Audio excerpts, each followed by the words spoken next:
Donc, dans cette vidéo-là, je vous montre comment faire la jambe en hiké pour une patte qui serait pour un animal, normalement. Donc, ce qu'on appelle un quadrupède. Euh, Là, j'ai un modèle ici d'un chien. Puis, comme vous pouvez voir, bon, ceci, on peut cacher ça, pas nécessaire.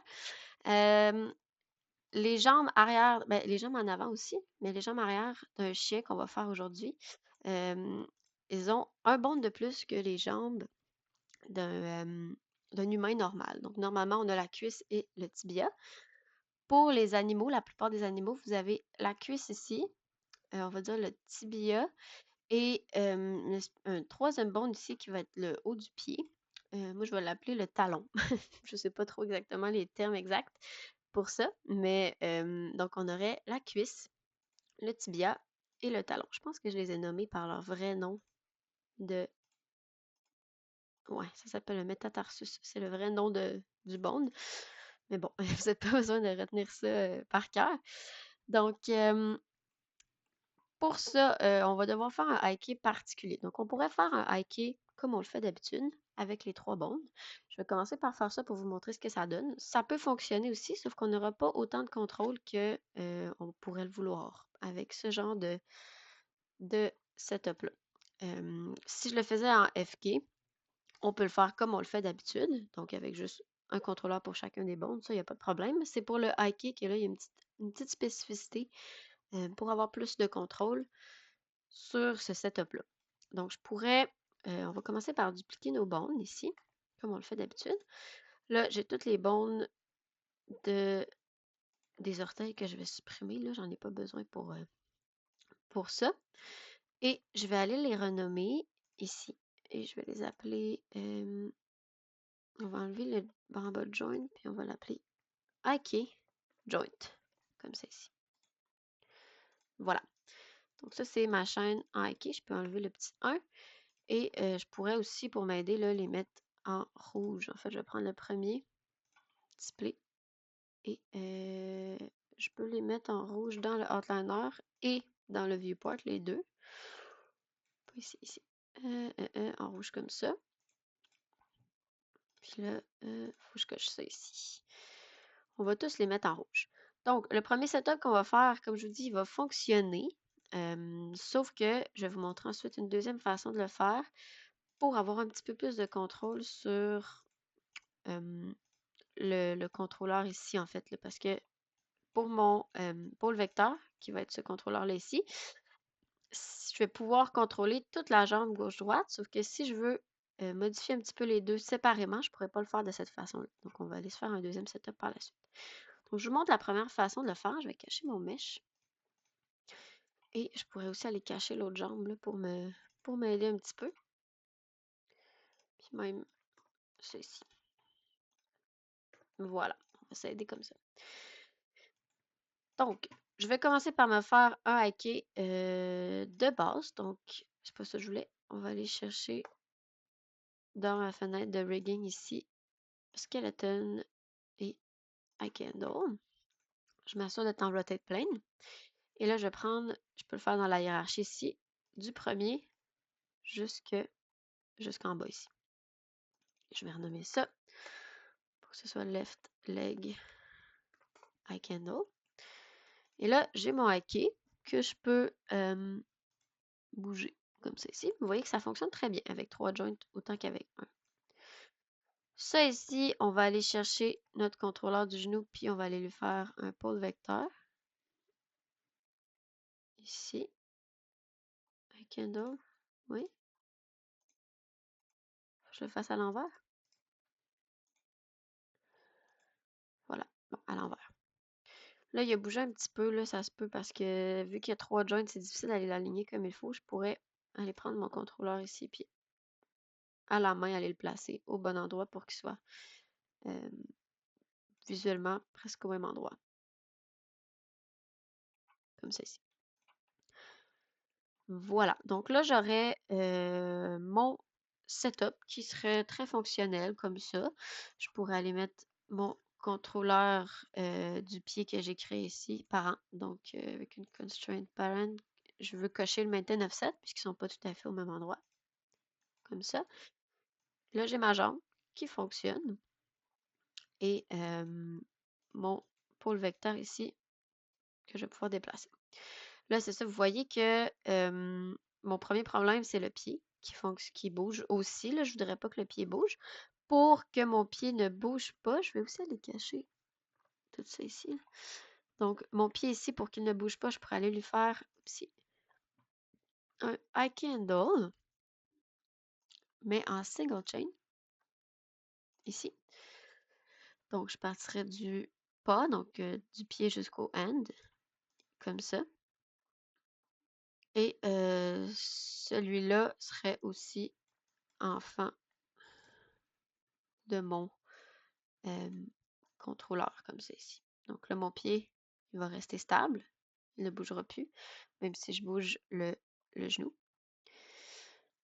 Donc ça, c'est le premier problème réglé. Assez facile. Le deuxième problème, c'est que là, j'ai les deux bones qui vont rotationner. Si je veux juste en bouger un, je vais avoir plus de contrôle vers en haut, en bas.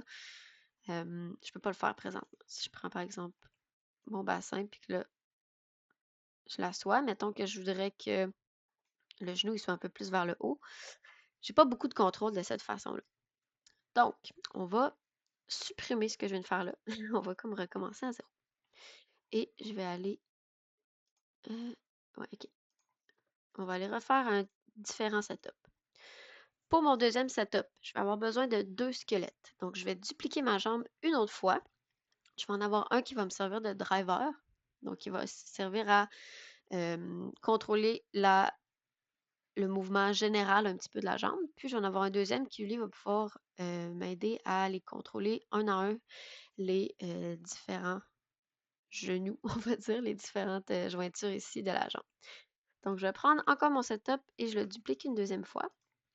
Et ceux-là, je peux aller leur donner aussi un préfixe. En fait, je vais enlever, je veux que mon L soit toujours au début. Fait que je vais juste aller rajouter driver ici. Oups. J'aimerais avoir L driver avec la barre en bas après. Comme ça ici. Voilà. Donc ça va être mon squelette que je vais nommer le driver. C'est lui qui va comme contrôler la modification générale de la jambe. Puis les autres, ils vont me servir à aller faire... mais ils vont être skinnés les autres aussi. Puis ils vont avoir des spécificités. Donc mon driver, je vais faire exactement la même chose que j'ai fait tantôt. Donc je vais aller lui faire un hiké général du début jusqu'à la fin. Comme ça ici. Donc squelette ici. On va aller chercher un rotate. Je vais prendre le premier jusqu'au dernier ici. Donc, je vais l'appeler Left Leg Driver High Handle. Comme ça ici. Ça fonctionne très bien. Je vais cacher ce squelette-là. Pour le deuxième, on va aller lui faire deux différents hikes. Donc, on va en faire un qui va partir d'ici jusqu'au au talon, que je vais l'appeler. Puis, le deuxième va partir du talon jusqu'au pied ici. Comme ça, je vais pouvoir contrôler avec ça ici le genou. Puis, je vais avoir un autre contrôleur en arrière qui, lui, va pouvoir gérer la rotation en arrière, comme c'est ici. Donc, je vais faire mon premier hike handle qui va être ici, un rotate plane encore. Et là, je vais partir du fémur jusqu'au talon ici, qui s'appelle métatarsus dans mon cas, jusqu'ici. Donc là, j'ai mon premier qui lui fonctionne. Ici.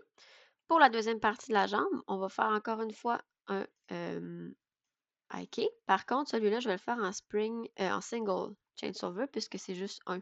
Bon, ici. Je n'ai pas besoin d'avoir de pôle vecteur pour celui-là. Donc, je pars du métatarsus, du talon ici, jusqu'à la patte. Voilà. Donc, j'ai mon deuxième hike qui lui va contrôler celle-là ici.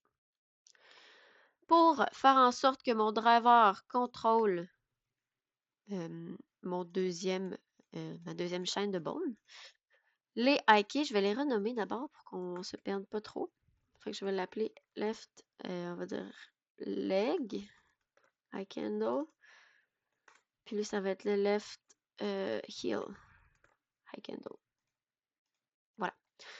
Donc, celui-là, je veux qu'il suive le bone qui est ici de mon driver, donc le métatarsus, mais du driver. Je peux tout simplement le prendre et le mettre en dessous du métatarsus ici. Pour le heel, lui, il va être en dessous du bone de la patte, aussi du driver. Donc, le driver va contrôler mes high handles de ma deuxième jambe. Je prends celui-là ici, je le glisse en dessous. Si je le teste, je peux prendre ça ici. Là, je vais cacher mon driver juste pour voir le résultat sur mon vrai rig ici. Ça fonctionne un petit peu comme tantôt. Sauf que j'ai mon heel ici que je pourrais déplacer. Puis, vous allez voir comment je vais le faire celui-là. Je vais aller pouvoir mettre un contrôleur pour ça. Maintenant, pour le genou, j'ai deux choix. Je pourrais le faire contrôler seulement que la partie du genou ici, ou je pourrais le faire contrôler toute la jambe au complet pour que tout bouge, comme tantôt. Dans mon cas ici, je vais choisir de le mettre sur le genou seulement, puisque je vais tantôt faire un deuxième contrôleur pour cette partie-là. Donc lui, il va avoir son contrôleur à lui séparément.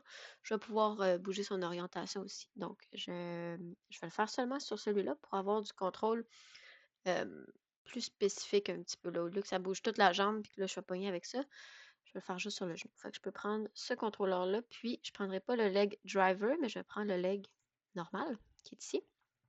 Et on va aller se faire un pôle vecteur, comme ça ici.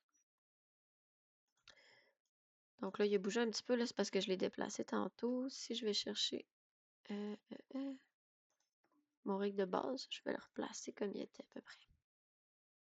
Ici.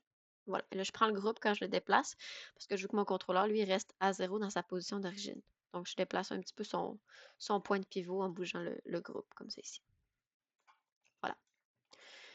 Puis pour ça, là, pour le high handle, c'est pas la fin du monde, c'est pas exactement parfait. Du moment où quand je vais faire la switch, ça paraît pas trop, là, c'est bien correct. Il faut quand même s'assurer que ça soit presque au même endroit, mais on vire pas fou non plus avec ça. Donc là, j'ai mon genou ici qui peut contrôler la partie du haut comme ça. Pour en bas, donc pour la partie du heel ici, je vais prendre le leg Ike handle. Donc pas le heel, mais vraiment celui qui se trouve ici. Puis je vais le grouper. Donc je vais faire un groupe avec ça ici. Que je vais l'appeler leg. On va l'appeler heel Ike pivot. On va dire comme ça. Voilà. Ce groupe-là, avec le bouton D et en snap to, on va dire, je pense point. J'aimerais ça aller le snapper en bas. Donc là, je suis avec le bouton D.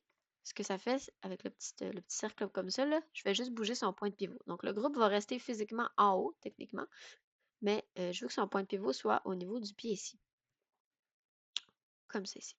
Donc là, je reviens en mode translation. En fait, si je me mets en mode rotation maintenant, puis que je le tourne, vous voyez que ça va bouger en fait mon handle qui est ici, mais à partir de son nouveau point de pivot qui est en bas. Donc avec ça, là, j'ai plein de contrôle que je peux faire. Donc, je peux le déplacer gauche-droite comme ça. Et vous voyez que ça change l'orientation de la jambe au complet. Ce groupe-là, je pourrais aller lui faire un contrôleur pour gérer son orientation. Donc, pour ça, je vais aller me faire encore un cercle. Je pourrais faire, oups, CTRL G pour le grouper. Et lui, je vais aller le match transform ici. Match or transform comme ceci.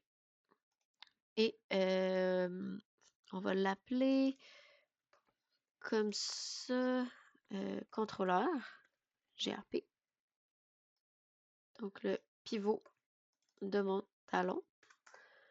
Voilà, je pourrais aussi aller le mettre en rouge pour qu'on le voit mieux dans mon viewport. Puis dans le outliner aussi.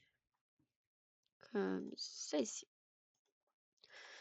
Donc ce contrôleur-là, je vais le placer à un endroit, je vais enlever ça ici, qui va être comprenable pour l'animateur. Là, c'est sûr que, si on va lever Snap, je pourrais faire un contrôleur qui n'est pas un cercle, là, qui serait peut-être plus évident que ça avec des flèches. Pour l'instant, je vais faire ça juste pour sauver un petit peu de temps. Mais voilà. Donc, comme ça, ici, ça va être mon contrôleur. Et là, normalement, il a la même orientation. Oui, donc je pourrais aller lui faire une Orient Constraint ici. Je m'assure de décocher Maintain Offset. Apply. Et donc, ce contrôleur-là, maintenant, contrôle cette partie-là ici. Donc, j'ai mon contrôleur du genou ici. Oups. Qui va contrôler l'orientation du haut du genou. Et celui-là ici que je peux aller modifier son orientation. J'ai encore le même problème avec le pied ici là, que je pourrais aller régler avec un Ike. Si je vais dans Regain ici, Ike. Ah, c'est pas ça que je voulais. Oups. Je veux la petite fenêtre en single chain, oui. Et je vais aller me faire un Ike du début du pied jusqu'au end du pied ici. Et ce Ike handle-là, que je vais l'appeler L, pas Ike handle, voilà. Il pourrait être en parent ou bien tout simplement en dessous aussi de mon contrôleur du pied qui est là. Donc maintenant, j'ai-tu fait le... Ouais, il faudrait que le contrôleur du driver aussi, il soit enfin de mon contrôleur ici. Voilà. Donc ça serait une façon de faire un hiker comme ça avec 3 joints et avoir un peu plus de contrôle que juste le faire normalement comme ça. Ce contrôleur-là, il pourrait être enfant aussi de mon contrôleur du pied pour qu'il bouge avec, donc comme ça. Ce qui fait que si je le déplace, il va suivre. Puis, je peux aller le bouger comme ça ici pour avoir le contrôle que j'aimerais avoir sur la jambe. Donc, comme ça, vous avez deux façons. Il y a plusieurs autres façons de faire ce genre de hockey-là. Je vous en montre deux. Vous pourrez décider ce que vous préférez selon le contrôle que vous voulez avoir. Mais en gros, c'est ça le setup. Voilà.